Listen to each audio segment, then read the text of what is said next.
मौसम सर हजुर तपाईलाई म एउटा कुरा भन्छु कि भन्नु न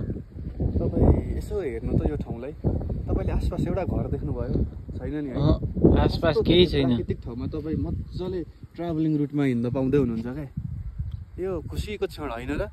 हो सर एकदम यो एकदम खुसीको क्षण हो हैन एकदम यो प्रकृतिसँग रम्दा त कति धेरै मजा लाग्छ के मलाई त नि एकदम सरर हावा चलेको छ त्यो यो हावाको गुनगुनाहटबाटै मलाई एकदम आनन्दित फिल भइसक्यो क्या सर हेर्नु त अनि यही वातावरणमा हराउन पाए कति मजा आउँथ्यो होला है यही बाटोमा डुलिरहन हिँडिरहन पाए हैन अनि तपाईको एक दिन आफ्नो कार्यालय बिदा भएर हामी घुम्न आउँदाखेरि हैन हो यसरी यस्तो ठाउँ घुम्न नआए हामी कहाँ जाने त हो त्यही त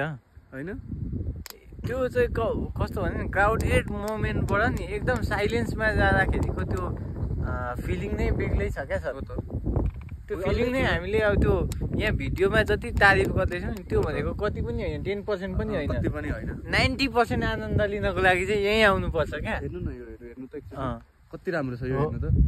आमा हेर्नु त है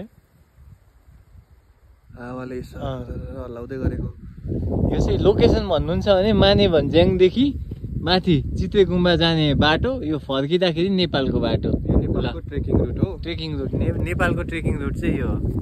बाटो देखिदिनु न सर एकचोटि मजाले बाटो हेर्नु भनेर बाटो चाहिँ यस्तो छ होइन टक्कसँग होइन